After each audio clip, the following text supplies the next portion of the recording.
The small town of Circleville, Ohio, was not supposed to be the setting for a mystery that would unravel reputations, friendships, and the very idea of safety.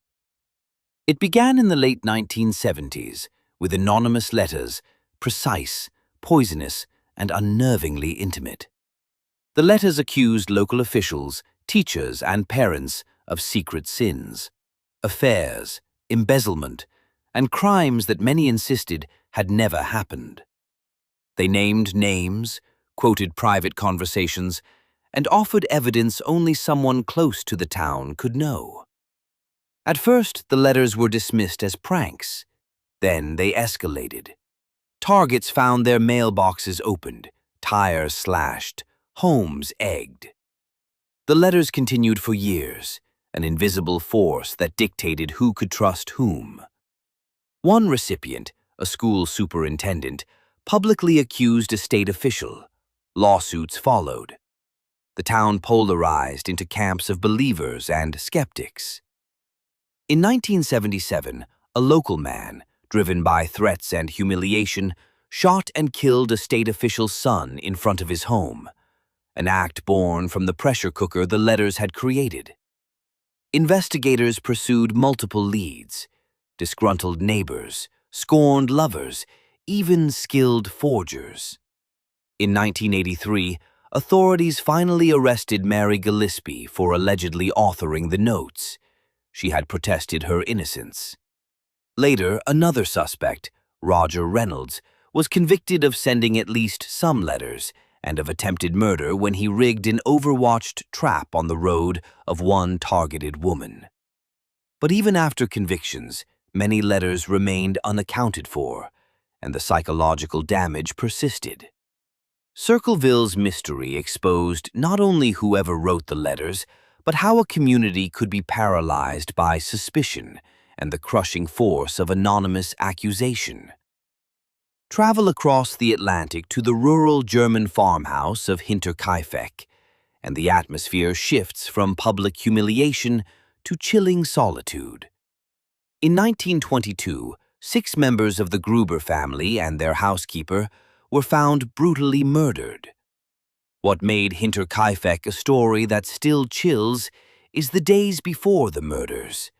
Neighbors reported strange events: footprints in the snow leading to the farm but none returning, unexplained sounds in the attic, and the family's stove left burning with food uneaten. The family members spoke of hearing a mysterious voice and of phantom presences. The killer had lived in the house for days, tending to chores and feeding livestock, watching unheard.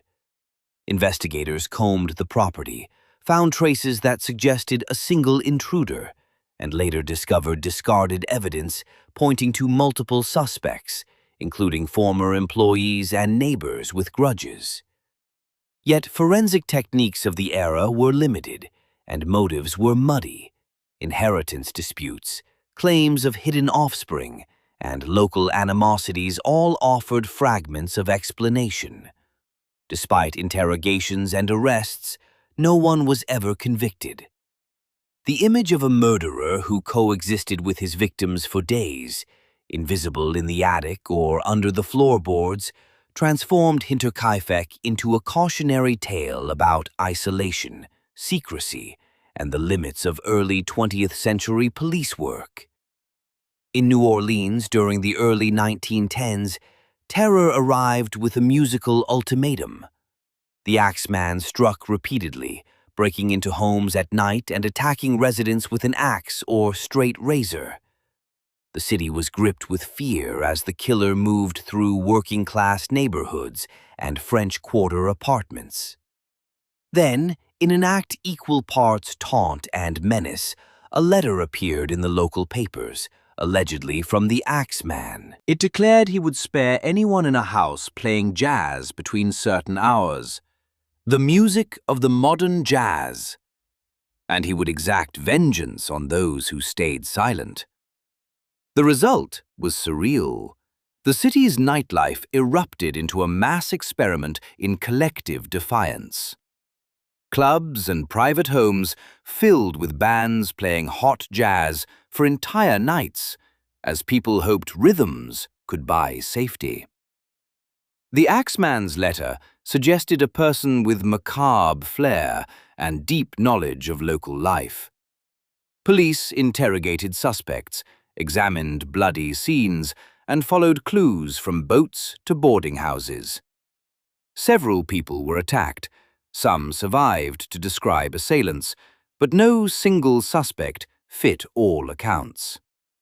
The case faded into unsolved myth, partly because forensic methods were nascent and records lost, and partly because the killer's motive, rage, a personal vendetta, or anarchic cruelty, remained obscured. Circleville, Hinterkaifeck, and the Axeman of New Orleans share a harsh lesson. When terror is intimate, delivered through the mailbox, the walls of a farmhouse, or a midnight letter, communities fracture. Detectives pursued fingerprints, alibis, and confessions, but evidence can be incomplete, technologies limited, and witnesses unreliable. These cold cases persist not merely because they were poorly investigated, but because they strike at the fragile trust that binds neighborhoods and families. Their mysteries remain open, reminders that some histories resist closure, and that the past can continue to unsettle long after the last siren fades.